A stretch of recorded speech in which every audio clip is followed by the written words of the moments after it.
Саламатсыздарбы, күз айында кандай өзгөрүүлөр болушу мүмкүн? Бүгүнкү чыгарылыштан көрсөңүздөр болот. Программаны Жогорку Кеңештин басма сөз кызматы даярдап, мен Жылдыз Жолдошбаева тааныштырам. Парламентте таблиги жамаат диний уюмунун ишмердигине тыюу салуу керекпи же жокпу деген маселе бүйүр кызытты. Таблиг жамаат боюнча Россия Федерациясында, Казакстанда, Өзбекстанда бул экстремисттик уюм деп табылганда, адам өмүрү менен ойногон ак халатчандарга болгон тартип күчөтүлөбү? Апа, мен жакшы болом, операциядан чыгам, колумду кесип салса да жакшы болом деп кетиптир операцияга. Кирип баратканда 8 жаштагы кыз. Мына эртең менен ошол кызды жоготуп койдук. Жакынкы күндөрү парламентте кандай маанилүү маселелер же мыйзамдар каралат? Эң негизгилери деп мен айтат элем, мына биринчиден республикалык бюджет мыйзам долбоору 1-сентябрга чейин кириш керек болчу, жогорку кеңешке кирилди. Кыргызстандагы табигли жамаат диний уюмунун ишмердигине тыюу салыныш керекпи же жокпу? Шанхай кызматташтык уюмунун экстремизмге каршы күрөшүү боюнча конвенциясы парламентте кызуу талкуу жаратты. Эл өкүлдөрүнүн конвенциядагы жоболор менен улуттук мыйзамдар бири-бирине каршы келип калбайбы деген маселе тынчсыздандырууда. Теманын уланысы кезектеги материалда. Шанхай кызматташтык уюмунун террор жана экстремизмге каршы аракеттенүү тууралуу мыйзам долбоорун ратификациялоодо көпчүлүк депутаттар Кыргызстандагы ишмердигине тыюу салынбаган таблиги жамаат уюмунун дааватчылары жөнүндө маселе козгоду. Анткени белгилүү болгондой, ШКУга мүчө мамлекеттердин айрымдарында таблиги жамаатка даават иштерин жүргүзүүгө тыюу салынган. Мындай карама-каршылыктар кантип жөнгө салынат деген суроо чыкты. Биздин мамлекетте бар, например, бул таблик жамаат кандай болот бунун тагдыры? Буга каршы да, например, бөлөк мүчөлөрчү. Биздин өлкөдө эсилмени кабыл алсак, биз признавать эткен болобузбу же кандай болот? таблиг жамаат боюнча Россия Федерациясында, Казакстанда, Өзбекстанда бул экстремисттик уюм деп табылганда, Кабыл алынган эмес, каршы туурабы? Каршы. Бизде деген андай коркунучтар пока жок, бирок биз болсо таблиги жамаат боюнча маалыматтарды азыр чогултуп жатабыз. Бизде анчалык коркунуч жок андан. Мен справкадан окусам, инициатива идет от Китайской Народной Республики, да? По именно изменение конвенции вести по вопросам экстремизма. Это я согласен со мной, да? Они инициируют это, да? Естественно, там будут, по этому статье будут привлечены и граждане Кыргызстана. Мы готовы вообще, да? Разногласий не будет. В самой конвенции написано, что национальная юрисдикция распространяется на своих граждан. И только по согласию своей страны может быть выдан или не выдан соответствующий гражданин, если он совершил преступление, которое предусмотрено этой конвенцией. Поэтому приоритет в этом направлении национального законодательства есть. Өкмөт өкүлдөрүнүн айтымында, эгер конвенция ратификацияланса, ШКУга мүчө өлкөлөр менен террор жана экстремизмге каршы күрөшүүдө ыкчам маалымат алмашууга шарт түзүлөт. Алдын ала маалыматтарды билишибиз керек да.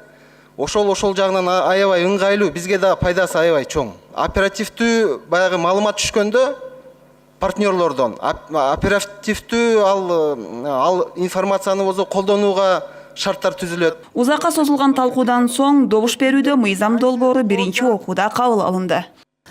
Кыргыз жана тажик жарандарынын эки коңшу өлкөнүн аймагына баргандагы катталуу мөөнөтү 3 күндөн 60 күнгө чейин узартылууда. Тажик мамлекетинин жарандары Кыргызстанда болуусунун тартиби жөнүндө ратификациялык мыйзам долбоорунун концепциясын парламент жактырды.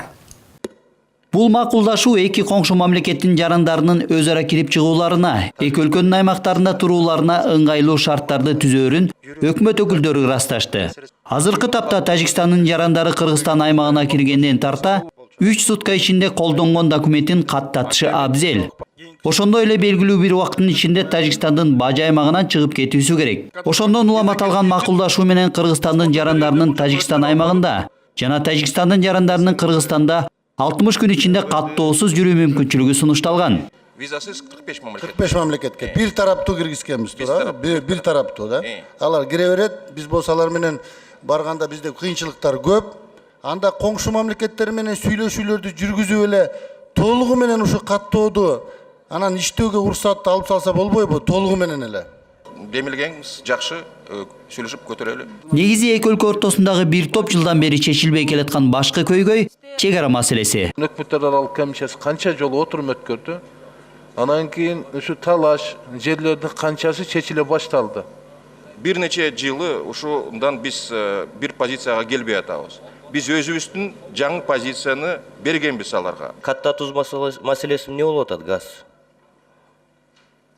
Биздин газ эми чек арада бир жол кура албасак, столбаны тарта албасак Ирланбек. Катта туз бул мындай оор маселе. Биз өзүбүз позициядан турабыз.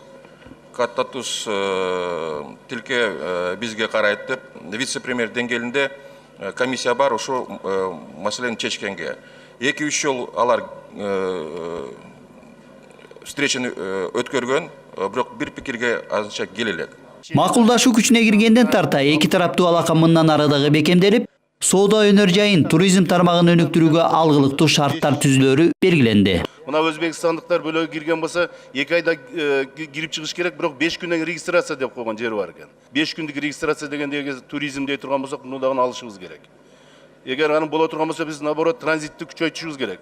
Ошентип талкуудан соң Кыргызстан жарандарынын Тажикстанда, тажик жарандарынын Кыргызстанда жүрүү тартиби жөнүндөгү мыйзам долбоорунун концепциясы Жогорку Кеңеш тарабынан жактырылды.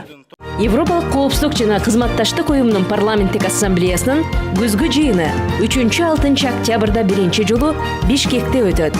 Ага 57 мамлекеттин парламент өкүлдөрү катышат. Жыйында Борбор Азия жана ага чектеш өлкөлөрдүн коопсуздук боюнча диалогун жакшыртуу маселеси талкууланат. Адамзат коопсуздугу жер жүзүнүн тынчтыгы. Жогорку Кеңештин депутаттары шайлоочуларынын көйгөйлөрүн угуп көргөндөн кийин жөн эле көз жаздымда калтырбастан маселени чечүүнүн үстүндө иш алып барат. Ушул айдын ичиндеги саламаттыкты сактоо тармагындагы айрым акалатчандар тарабынан жасалган жагымсыз окуялар жалпыга маалымдоо каражаттарында кеңири орун алды. Ысык Көл облусунун тургундары колун сындырып алган 8 жашар кызды дарыгерлер жакшы карабай койгондуктан каза тапканын айтып кайрылышкан. Тармактык комитет маселенин чоо жайын териштирүү тапшырмасын министрге жолдоду. Ысык Көл облусунун Григорьевка айылында 2010 жылы төрөлгөн Медина Каныбекова жакын арада эле колун сындырып алып, райондук ооруканага кайрылган. Оорунун натыйжасында аталган бейтап Бишкек шаарында каза болгон. 15 скорый помощь иштеп атыптыр ошол жакта. 3-үндө сынган кыздын колун ошол жерден ошол травматологторго деле көрсөтсө болот эле да. Мен ошол жерден эн атасынын көзүнчө врачтар сиздер дагы күбө болуп турдуңуздар. Барыбыз ыйладык ошол жерденчи. Апа мен жакшы болом, операциядан чыгам, колумду кесип салса да жакшы болом деп кетиптир операцияга. Кирип баратканда 8 жаштагы кыз. Мына эртең менен ошол кызды жоготуп койдук. Саламаттыкты сактоо министри сентябрдын 2-синен 7-сине чейин дарыгерлердин жоон тобу көл жээгинде 3-чү дүйнөлүк көчмөндөр оюндарында эл үчүн кызмат көрсөтүп келгендигине токтолуп, жергиликтүү дарыгерлер тарабынан кызга коюлган оорунун диагнозу менен тааныштырды. Осложнение тяжелый септический шок, острый респираторный дистресс синдром. Эл өкүлдөрү коомчулукту дүрбөлөңгө салып, дарыгерлер тарабынан тирүү адамды өлдү деп сатуу боюнча маселени дагы көтөрүп чыгышты. Өз саламаттык сактоо тармагында ушундай маалыматтар тез байма-бай чыгып турат да, прессагачы. Ошого менде сизге мындай суроо. Ушуга чейин ушундай окуя болгондо комиссия түзүлөт, дайыма угуп турабыз. Минздравтан комиссия түзүлөт. Анан ошонун жыйынтыктары боюнча маалымат барбы сизде? Жогордагы көйгөйлөрдүн баары бирдиктүү программанын жоктугунан келип чыккандыгын дагы бир эл өкүлү белгиледи. Но это же беспредел. Космос Царевич, я настоятельно прошу разобраться. Министр Космосбек Чолпонбаев бул кайгылуу окуя боюнча 2 апта ичинде толук териштирүүлөр жүргүзүлүп бүткөндөн кийин жоопкерчиликке кимдир тартылганы боюнча так маалыматты бермей болду. Парламенттин эл аралык иштер коргоо жана коопсуздук комитетинин мүчөлөрү дагы кошумча айырмалоочу эмблеманы кабыл алуу жөнүндө мыйзам долбоорун кароодон сырткары медицина тармагындагы резонанстуу бир топ көйгөйлөрдү четинен тизмектешти. Комитет мүчөлөрү акыркы кездерде дарыгерлер тарабынан көп кемчиликтер кетип, иштерине болгон шалаакылыктары чектен ашып баратканын баса белгилешти. Алардын айтымында жапа тырмак системалуу иш алып баруу дээрлик жок кесе. Кечээ массалык маалымат каражаттарында кичинекей ымыркайларды сатуу боюнча, фактылар боюнча укук коргоо органдары иш козгоп атат. Ал жерде бир эле адам эмес, целый группа иштеп атат. Бул боюнча Минздравдын бир конкреттүү позициясы жок. Саламаттыкты сактоо министри медицина тармагын жакшыртуу үчүн 2030 жылга чейин стратегиялык план бекитилип, өкмөткө жакын арада сунушталары маалымдады. 10-15 жылдан бери бир гана компаниянын багы өтүп келген.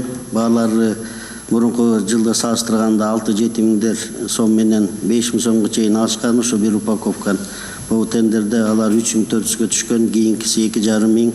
Биз талдаган компания биздин Кыргызстанда регистрациядан өтүп, бүткүл дүйнөдө ошол дарыны сатат. Кичинекей эле ымыркайларды сатуу боюнча фактысын аягына чейин жеткиришибиз керек. Бардык дарыгерлерге бул сабак жүзүндө болуш керек. Эл аралык аренадагы биздин мамлекеттик деңгээлибизге шек келбес керек. Борбор кала боюнча жалпысы 19 үй бүлөлүк дарыгерлер тобу бар. Аларды жоюу акылга сыйбас көрүнүш. Оптимизацияга шылтоолуп, мындай кадамга баруунун ордуна жаңы конуштарга медициналык борборлорду көбөйтүүнү эл өкүлү сунуштайт. Ар бир жаңы конушта бир кичинекей фап бар. Ошо жерге барып көрсөңүз, сиз менен ауыргөнүн эле фапына барсаңыз, ошо жерде кезек кандай болот. А сиздер эми үй бүлөлүк дарыгерлер борборун жоёбуз деп атасыздар. Бул деген канча маселеге алып келет.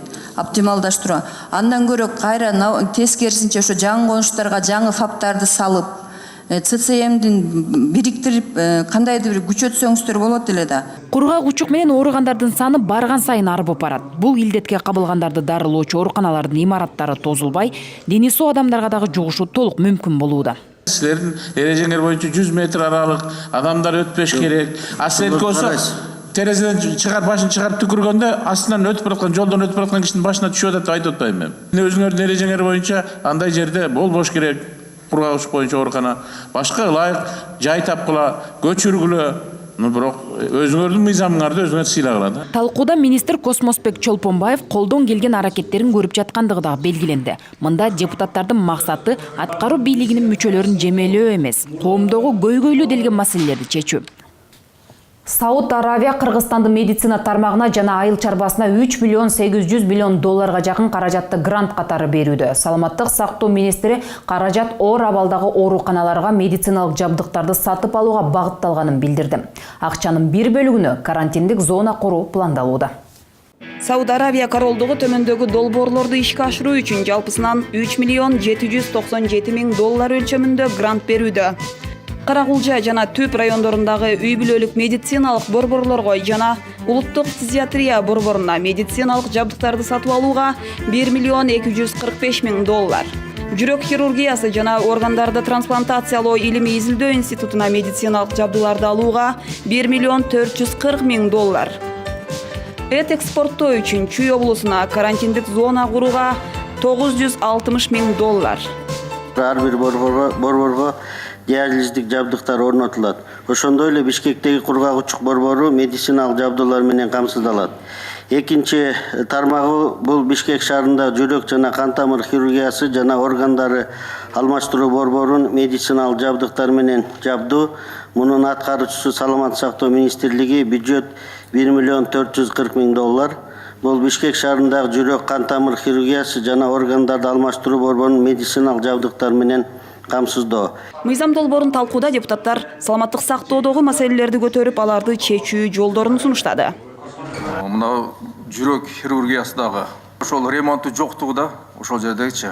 Ошол эле операционный бөлүмүндө шарт жок экен да, себеби ремонт жок. Ошо жана терезелерден ушул ачылып калып, чаң кирип аткан убактылар кездешет деп ошол жерде отурган врачтар айтышты да.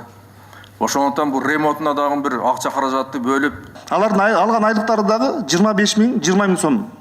Бир ошого шарт түзүп, төлөнгөн акча каяка кетет? Же ошолор өздөрүнүн ремонтуна кетирбейсиздер, же ошолорго бир мындай врачтарга бир стимул кылып туруп, бир ошо кылынган операциядан аларга бир какой-то мындай айлыкпы же бонус катары мындай ушундай киргизтирбейсиздерби? Ошондо врачтар дагы мындай кызыгуу, мындай өсүү болот экен да.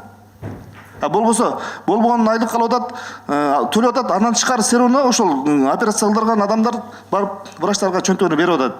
Ал эми Саудия берип жаткан гранттын бир бөлүгүнө мал жандыктар үчүн карантиндик зона курулары айтылууда. Ал кандай кызмат кылат деген суроолор болду. Бул карантиндик зона эмне деп аталат? Карантин деген эмне? Кандай ошол жабдуулар болот. Чүй областында карантиндик зона курган жатабыз. Себеби бул Сауд Аравиясына жана башка мамлекеттерге малдарды, малдын продукцияларын экспортко чыгарыш үчүн ушу биринчи жолу бизде карантиндик зона түзүлүп атат. Талкуу соңунда тармактык комитеттин депутаттары гранттык макулдашуу тууралуу мыйзам долбоорунун концепциясын жактырды. Тагдыр чечүүчү чечим кабыл алууда уруулар өз өкүлдөрүн элдик курултайга аттандырчу. Курултайдын бүгүнкү мураскору Жогорку Кеңеш. Союз тарагандан кийин кыргыз мамлекеттүүлүгүн легендарлуу парламент жандандырды. Өлкө президенти жана өкмөт башчысы жок калган саясий кризистин чыңалып турган маалында бир гана Жогорку Кеңеш ишин үзгүлтүксүз улантты. 2010-жылы Кыргызстан Орбор Азия чөлкөмүндөгү биринчи парламенттик өлкө болду. Парламенттик демократия ата-баба мурасы.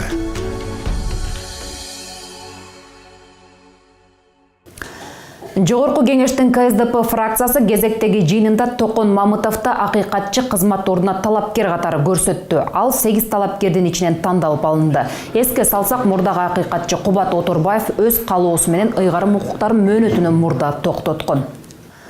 Тарых музейин калыбына келтирүүгө сарпталган каражаттар максаттуу пайдаланылганбы? Бул окуя боюнча май айында Атамекен парламенттик фракциясы көчмө жыйын өткөрүп, ишти тыкыр иликтөө боюнча күч органдарына тапшырма берген. Натыйжада кылмыш иши козголуп, өлкө казынасына орчунтуу зыян келтирилди деген таянак чыгарылган. Бирок арадан дээрлик 4 ай өткөнүнө карабастан тийиштиги бар делинген адамдар аныктала элек. Атамекен фракциясы кезектеги отурумда дагы тарых музейине байланышкан коррупциялык иштерди талкуулады. Атамекен фракциясы мындан 4 ай мурун тарых музейиндеги курулуш иштеринде жана ага алынган эмеректерде коррупциялык схемалар бар деген маалымат менен музейдин өзүндө көчмө жыйын өткөргөн. Ал учурда ишти иликтөөгө алуусун талап кылып, башкы прокуратурага тапшырма берилген. Улуттук тарых музейиндеги реконструкциялоо деген каражаттар. Ал эми фракция бул жолку отурумунда кандай иштер аткарылгандыгы тууралуу тийиштүү мекемелердин маалыматын укту. Мамлекеттик сатып алуу мыйзамдарынын талаптары бузулуп, конкурс өткөрбөй туруп, подрядный организациялар менен келишимдер түзүлгөн, статья беренелер менен кылмыш ишин козгогон. Ошол кылмыш ишин биз деген УКМКнын тергөө башкармалыгына жибергенбиз, азыр тергөө жүрүп жатат. Музейди калыбына келтирүү иштерин жүргүзүүнү СМУ3 деп аталган курулуш компания тендерден жеңип алган. Коррупциялык иштер байкалган соң мамлекеттик улуттук коопсуздук комитетинин коррупцияга каршы кызматы тергөө жүргүзүп, өлкө капчыгына миллиондогон сом зыян келтирилгендигин аныкташкан. Турак жай жарандык курулуш департамент кызмат адамдарынын СМУ3 ЖЧК-сын жетекчилеринин мыйзамсыз аракеттеринин натыйжасында 118 миллион 215 миң 200 сом бюджет жана акча каражаттар мыйзамсыз пайдаланганы аныкталган. Акыркы учурда коомчулукта музейдин айланасында төшөлгөн гранит жана мрамор таштар жеке кызыкчылык үчүн пайдаланылды деген жоромолдор кызуу талкууланып жатат. Чындыгында эле аталган таштар кайда деген суроо жаралды. Ал мраморлор кайда? Кайсы акт менен, кайсы документ менен каяка кеткен? Мына интернет булактарында жүрөт. Атабейтке кетти, онкологияга кетти деп. СМУ3-кө ответ храненияда жатат деп. А СМУ3-кө эмнеге бердиңер аны ответ храненияга? 4479 метр квадратный демонтаж кылганбыз. Анын ичинен кайта 1001,4 метр квадратныйды кайта повторно применение кылдык. Кайта өзүнө использовать еттик. Андан тышкары 1164 квадратный метрди биз онкологияга ремонт болуп атканда ошо онкологияга алып кеттик. Ал жерде болсо бүгүнкү күндө жумуштар жасалып толугу менен бүттү. Андан тышкары Кыргыз Телекомдун акционерный обществосу Кыргыз Телеком дейт 1705 квадратный метр сураган экен, СМУ3ден жана официальный письмо менен аларга берилген экен. Андан тышкары 357 метр квадрат бул болсо СМУ3дин базасында бүгүнкү күндө храненияда турат. Музейге байланышкан окуяга тез арада жыйынтык чыгарылышы керек. Муну коомчулукта кызыгуу менен күтүп жатат. Күнөөлүүлөр аныкталып, өз жазаларын албаса, эл арасындагы ишеним төмөндөйт деген пикирин эл өкүлү билдирди. Себеби элде бир топ нааразычылык болуп атат да, эгерде ушул бир эле ушундай чакан эми салыштырмалуу чакан зданиядан 100 миллиондоо урдалса, Кыргызстандын келечеги болобу деген суроону берип атат элдер. Маселеде суммада болуп атат. Бул эгерде биз чоңураак шаар, Астанага окшогон шаар курсак анда кандай болот?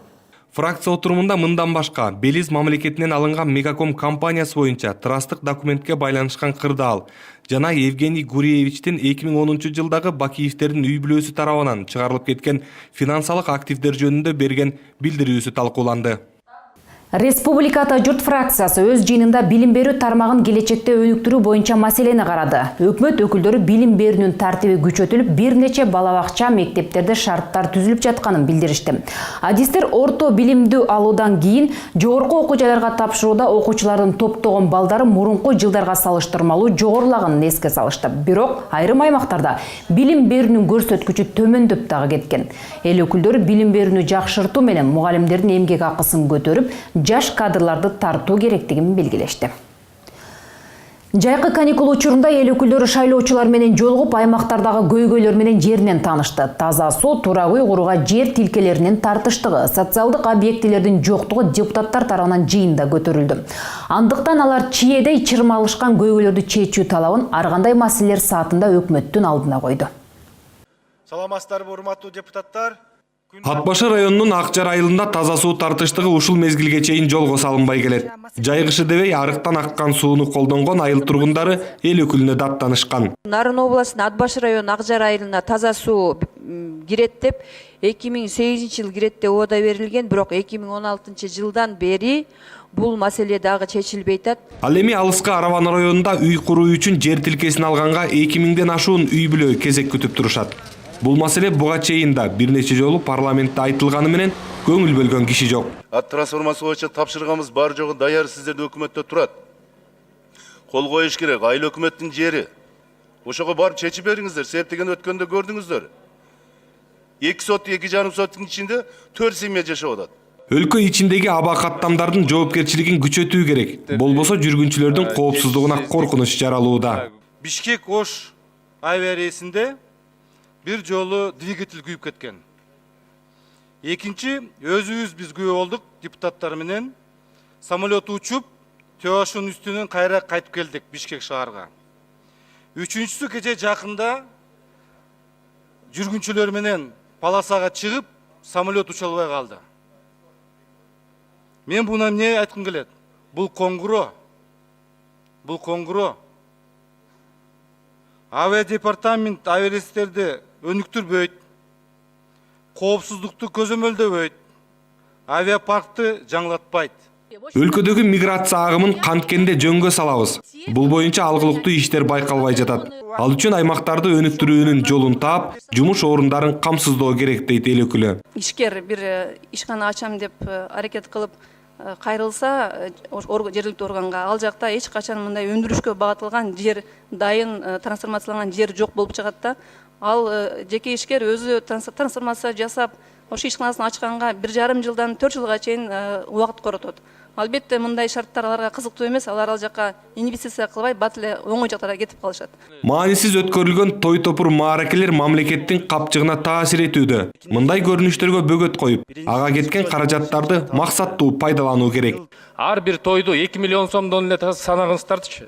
Мына балыкчынын 120 жылдыгы, Нарындын 150 жылдыгы, Кызыл Кыян 120 жылдыгы, Сузактын 100 жылдыгы, Базар Коргонун 100 жылдыгы, Лейлектин 90 жылдыгы. Ар бир маараке бул мамлекеттик бюджеттен, жергиликтүү бюджеттен бир топ чыгымдарды, бир топ ресурстарды талап кылат. Ушул 5 жылга бир мораторий киргизбейлиби тойлорго? Коомчулук тарабынан ашкереленген коррупциялык иштерге тийиштүү органдар көңүл бөлбөй келет. Маселен, маркум журналист Уланбек Эгизбаев иликтөө жүргүзүп, так фактыларды берген иштерге ушул убакытка чейин жооп боло элек дейт депутат Жанар Акаев. Ушунун баарын өкмөт унутуп калат деп ойлойбу, же мындай коомчулуктун көңүл сыртында калат деп ойлойбу? Дагы эле жооп жок. Ким мына Улан айткан азыркы көр саткандар боюнча дагы, музейдеги коррупция боюнча дагы бир дагы киши жаза алган жок. Үчүнчүдөн, Улан Эгизбаев Кыргыз темир жолу ишканасындагы кейиштүү абалын тартып, коррупциялық схеманың бетін ашып берді эле. Бирок ал жактагы үй бүлөсү менен башкарып аткан көпөстөр дагы деле камарабай иштеп жатпайбы?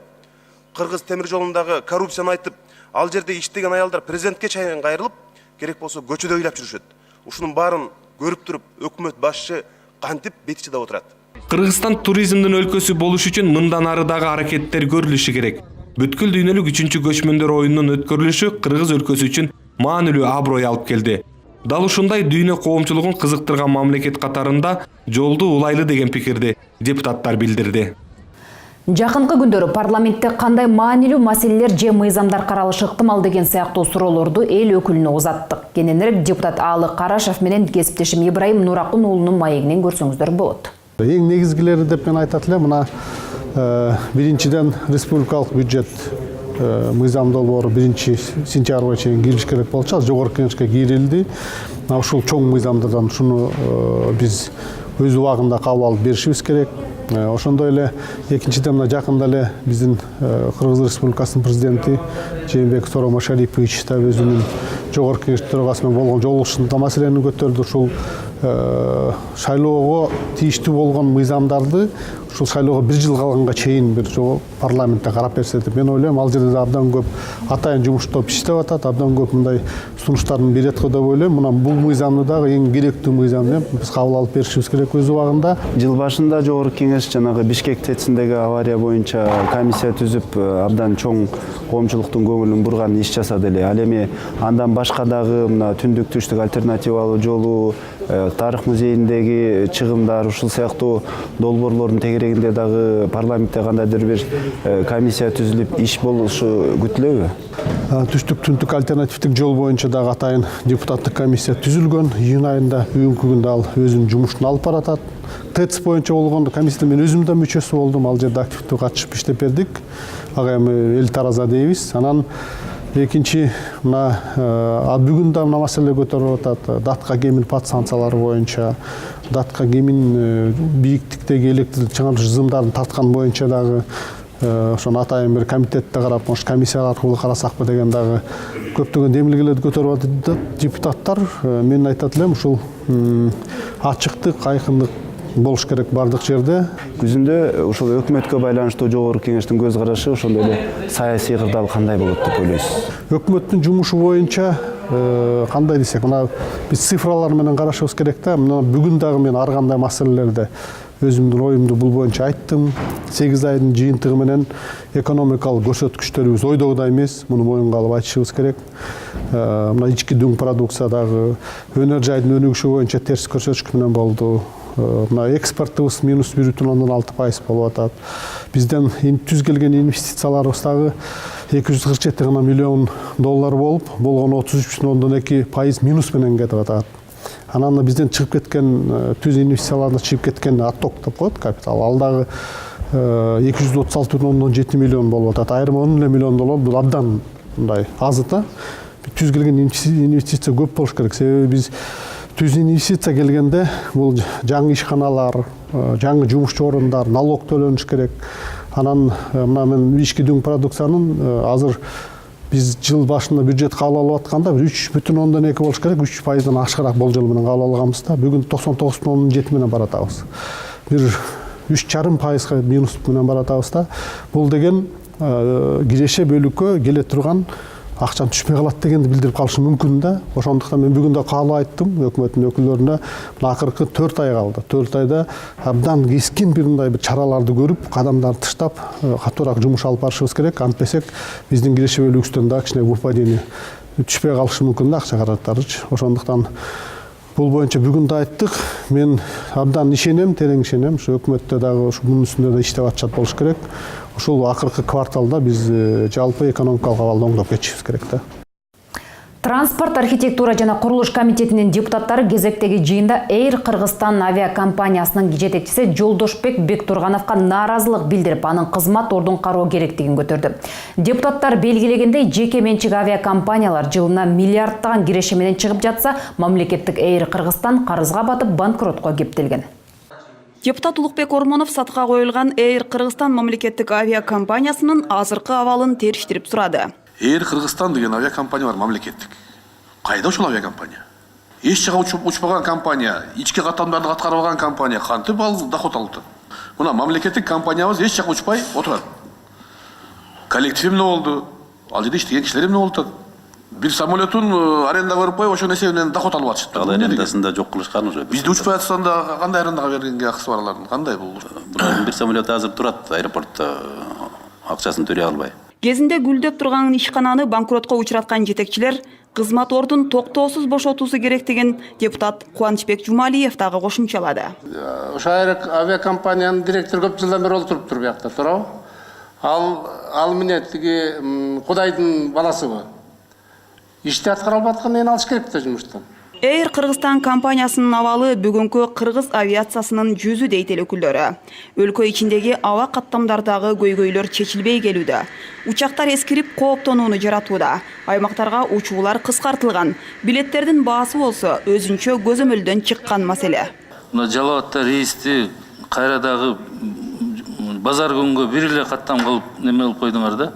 Эмес самолет алганда кайра эле бузулат экен, акча кетет экен. Андан көрө ошо лизинг менен сүйлөшүп багы жергиликтүү каттамдары каттай турган самолетторду алыңыздар дедим. Ал канча турат эми ошол самолет? Азыр ошол самолет первоначальный немеси канча турат? 8 миллиондон 12 миллионго чейинки долларга. Комитеттин кароосуна Кыргыз өкмөтү менен Катар өкмөтүнүн ортосундагы аба каттамдары жөнүндө макулдашууну ратификациялоо маселеси коюлган болчу. Ага ылайык Бишкектен Доха аркылуу башка өлкөлөргө учууга жол ачылат. Белгилүү болгондой буга чейин 34 мамлекет менен ушундай келишимдер түзүлүптүр. 19 иштеп аттыр. Туурабы, калган чартер деп атасыңар. Любой келишим мамлекет түзүлгөндөн кийин ал келишимдер иштеш керек.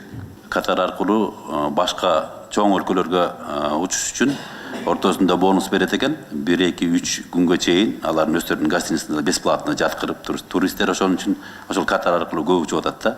Анан бизге ошол ылайыктуу болуп атат. Авиация тармагындагы айтылган көйгөйлөрдүн чечилишин талап кылуу менен тармактык комитет Кыргызстан менен Катардын ортосундагы аба каттамдары жөнүндөгү макулдашууну жактырды.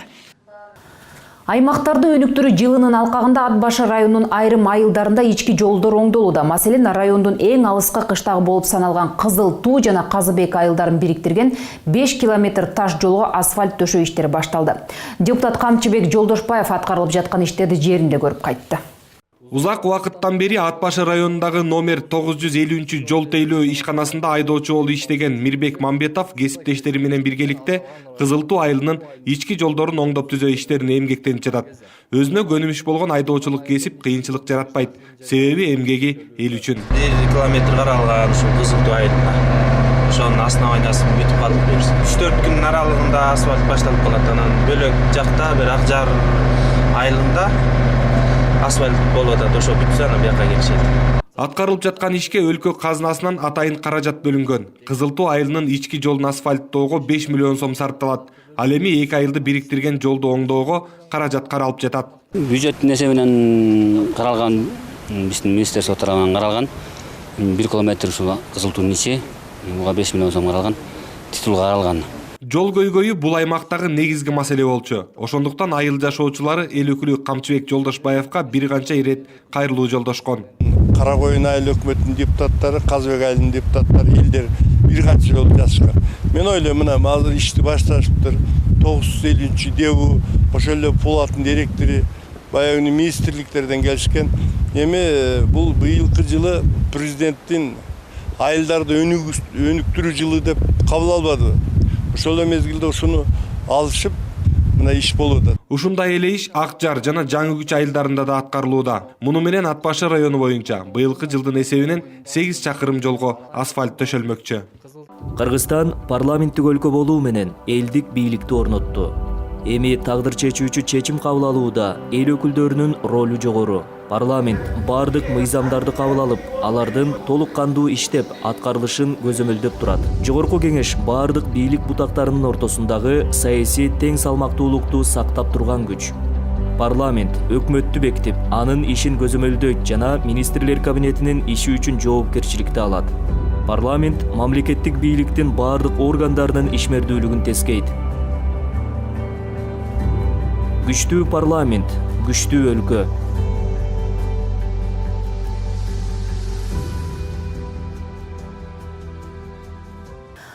Укук тартиби кылмыштуулук менен күрөшүү коррупцияга каршы аракеттенүү боюнча комитети депутаттар Дастан Бекешев, Алмазбек Батырбековтар тарабынан демилгеленген жазык кодексине өзгөртүүлөрдү киргизүү жөнүндө мыйзам долбоорун карады.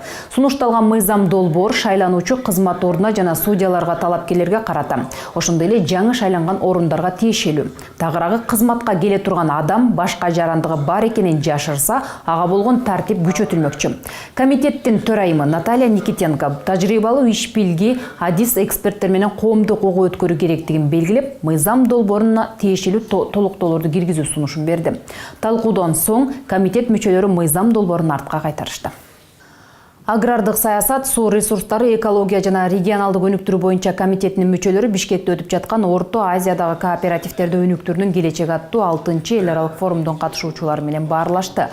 Азия жана Тынч океан региону боюнча эл аралык кооперативдик альянстын директору аталган форумда кооперативтерди өнүктүрүүдө укуктук жактан кандай көйгөйлөр бар экенин билдирди. Андыктан өндүрүш менен керектөөчүлөрдүн ортосундагы байланышты жолго салуу керектиги айтылды. Ошондой эле Түштүк Кореяга адистерди окутууга, тажрыйба алмашуу үчүн келүүгө чакырды. Мындан сырткары жолугушууда өлкөдө 5 модельдүү кооперативди колдоо жана анын критерийлерин иштеп чыгуу боюнча сөз болуп, өкмөт менен парламенттин колдоосу дагы маанилүү экендиги мерчемделди. Жогорку кеңештин депутаттары Санкт-Петербург жана Москва шаарынан келген жаштардын өкүлдөрү менен жолугушту. Өз шаарларында бийлик өкүлдөрү менен тыгыз байланышта иш алып барган активдүү жаштардын уюму Кыргызстанга байланыш түзүү максаты менен келген. Орусиянын эң ири ишканаларынан келген жаш конокторду кесиптештери парламент ишмердиги менен тааныштырды. Эл өкүлдөрү менен ар тараптуу баарлашууда туризмди өнүктүрүү, экологияны коргоо жана өлкөлөр аралык жаштардын байланышын бекемдөө боюнча пикир алмашуу болду. Бүгүнкү жолугушууга дагы кыргыз тараптан дагы кыргыз жаштар саясатында жүргөн, аралашып жүргөн школа молодежного политика деген уюм бар. Ошол уюмдагы жаш активист биздин жаштарыбыз да катышып отур. Аларга дагы ошол эл аралык тажрыйба, анын эл аралык карым-катнашты чындыгы жакшы өлкө жүзүлүп атат. Ошон үчүн биз парламент катары дайым ушундай жолугушууларга ачыкпыз. Европалык коопсуздук жана кызматташтык уюмунун парламенттик ассамблеясынын күзгү жыйыны 3-6 октябрда биринчи жолу Бишкекте өтөт. Ага 57 мамлекеттин парламент өкүлдөрү катышат. Жыйында Борбор Азия жана ага чектеш өлкөлөрдүн коопсуздук боюнча диалогун жакшыртуу маселеси талкууланат. Адамзат коопсуздугу жер жүзүнүн тынчтыгы. Гени өзгөртүлгөн организмден адам заты баш тарталабы? Түркпанын айлана чөйрө жана жаратылыш ресурстары боюнча комиссиясынын Бишкекте өткөн кезектеги жыйынында генетикалык жактан өзгөртүлгөн организмдерден алынган азыктардын адам ден соолугуна тийгизген терс таасири, андан арылуу тууралуу сөз болду. Түркпанын бул жыйынынын алкагында баш каладагы Манас кинотеатрында түрк тилдүү өлкөлөрдүн кино күндөрү да ачылды. Түрк тилдүү өлкөлөрдүн Азербайжан, Казакстан, Кыргызстан жана Туркиянын парламенттик делегациялары катышкан жыйында генетикалык өзгөртүлгөн организмдерден алынган азыктардын жайылышынын кесепеттери талкууланды. ГМОну колдонууну азайтуу, табигый азык-түлүктү өндүрүүнү көбөйтүү технологияларын иштеп чыгуу тууралуу ойлор айтылды. Həlini o mütəxəssislər məhz gen modifikasiya olmuş məhsullarda görürlər. АКШ, Кытай, Индия жана башка өлкөлөрдө миллиондогон гектар жерлеринде ГМО өнүмдөрү өстүрүлүүдө. Бирок адамзат ден соолугу биринчи орунда турушу кажет. ГМО миңдеген жылдардан бери келе жаткан биотүрдүүлүккө да терс таасирин тийгизбей койбойт. Жүздөн ашык Нобель сыйлыгын алган окумуштуулар ГМОнун зыяндуу экендигин илимий жактан далилдеп айтып келүүдө. Ал оорулардын түрлөрүнүн көбөйүшүнө, эң коркунучтуусу онкологиялык ооруга алып келери аныкталган. Мындан улам Азербайжанда ГМО азык-түлүктөрүн колдонууга тыюу салган. Doğal tohum türlerinin genetiği değiştirilmiş tohumlar. Биз табигый өнүмгө өтө маани беришибиз керек. Ушул тапта жаныбарлар арасында да колдоо жасалган түрлөр көбөйдү. Анын натыйжасында жасалма эттин чыгарылып жатканы өтө таң калтырат. Бул адам ден соолугуна тикелей зыяндуу. Түркпа өлкөлөрү ГМОну экспорттоо жана сатуу маселеси боюнча активдүү иштешибиз керек. Dünya için riskler barındırırsa da kısa vadede bilhassa toplumların yoksul kesimlerini tehdit ediyor. Жогорку кеңештин депутаты Абылкайыр Узакбаев ГМО дүйнө жүзүндө олуттуу маселе экенин белгилеп, табигый эмес өнүмдөрдүн колдонулушун мыйзамдуу түрдө көзөмөлдөө зарылдыгына токтолду. Өздөрү билесиздер, кутучаларда же бутулкалардын сыртында ГМОсуз деп жазылган сөздөр бар да, ошол жазууну канчалык деңгээлде чын экени, канчалык деңгээлде адам баласына таасир жок экендигин биз боюнча ушул маселени карап атабыз. Мына азыр эле сөз болду, чындыгында эле азыр мына Кыргызстанда деле биз эт продукцияларын таза деп айтып атабыз. А балким чет мамлекеттен бизде ошо кандай эт продукциялар келип атышын биз ушул жөнүндө маселелерди козгошубуз керек да. Ошол себептен бул абдан чоң маселе. Бул маселени дагы биз мындан улантып, ушул маселелерди караганда мыйзам чегинде да биз кандай сунуштарды беришибиз керек, бул талкуулашыбыз керек да. Түркпанын 6-чы жыйынынын алкагында түрк тилдүү өлкөлөрдүн кино күндөрү Бишкекте Манас кинотеатрында ачылды. Анда түрк тилдүү өлкөлөрдүн мыкты делген фильмдери көрсөтүлдү.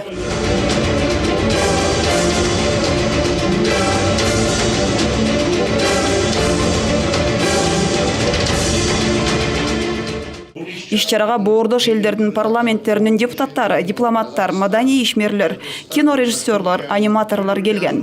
Жогорку кеңештин депутаты Садык Шернияз эгемендүүлүккө ээ болгон боордош элдер бир уюмга биригип, тилди, орток маданиятты, салтты сактоонун аракетинде болгону жакшы саамалык экенин белгиледи.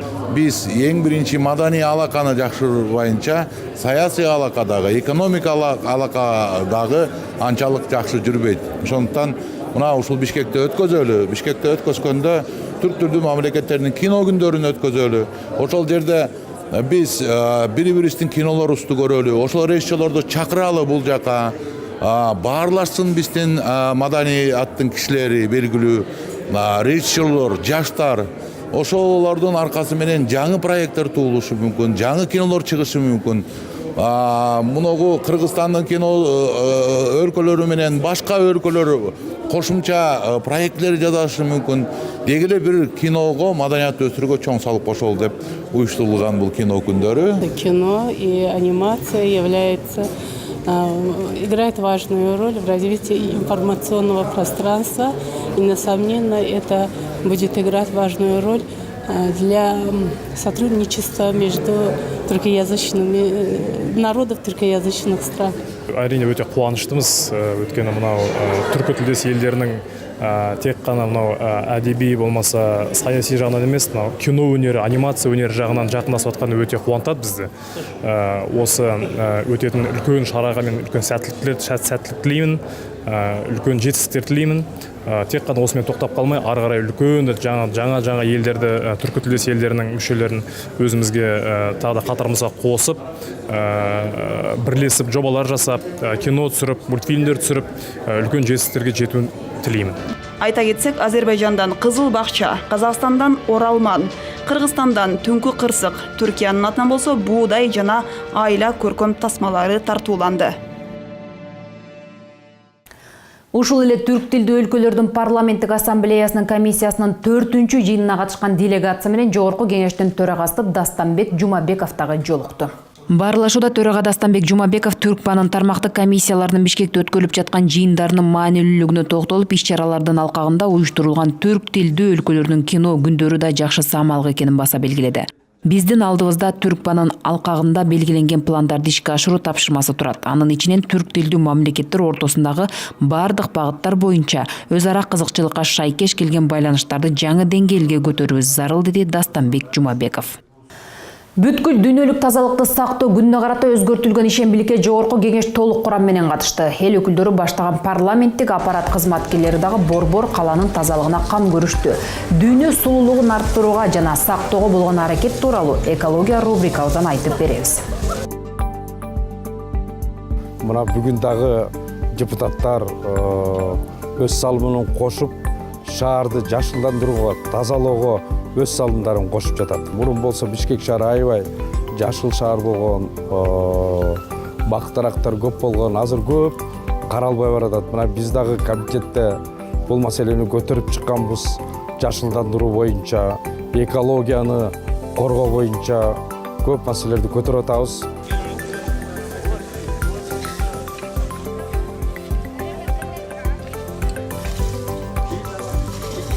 Мен бүгүнкү ишембиликке мындай сүйүнүп келип атам. Мындай нерсе көп болуш керек деп эсептейм.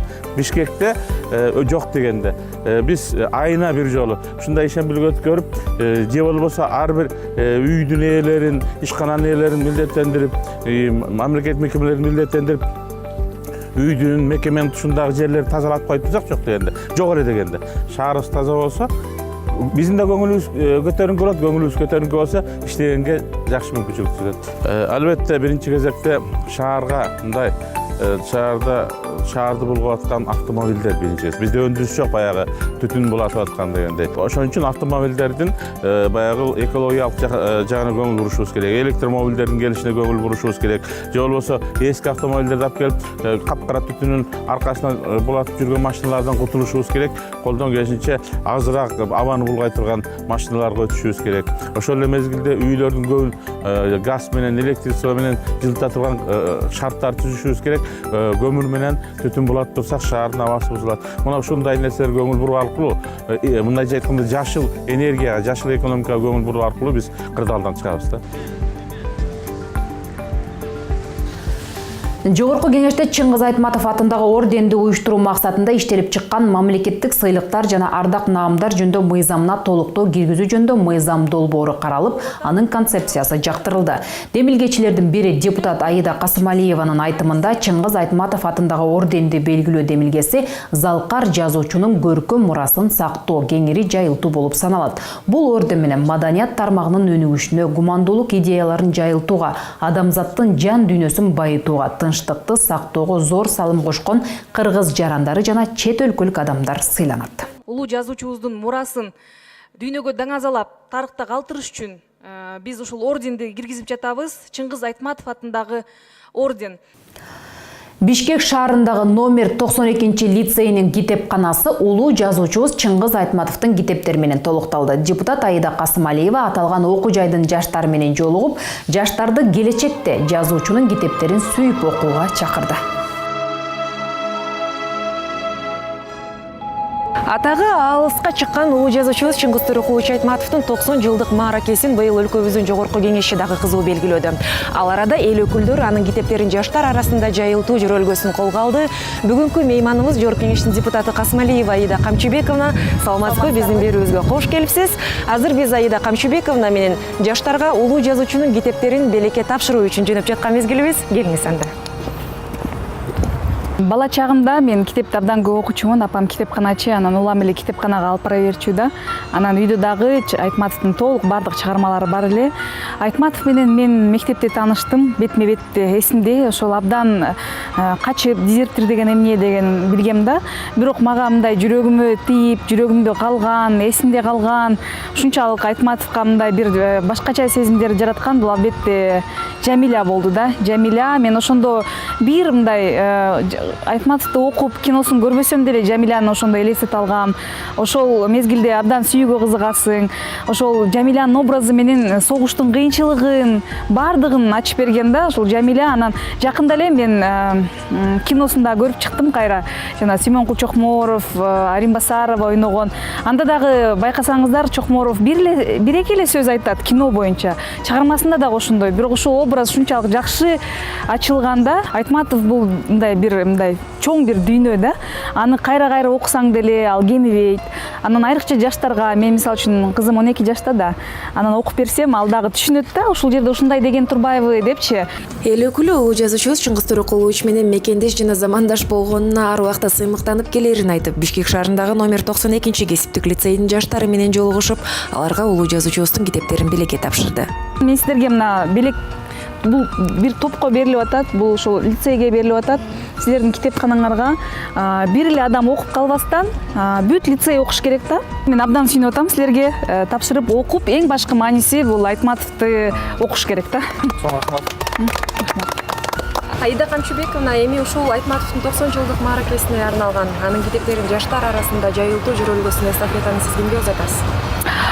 Мен программа аяктагыча дагы бир нерсени айткым келет. Ошол китеп Айтматовдун чыгармалары окулса экен, кийинки муун окуп, таанып, билип, кайсы тилде болбосун жайылышы керек да. Бул биздин эң башкы парзыбыз.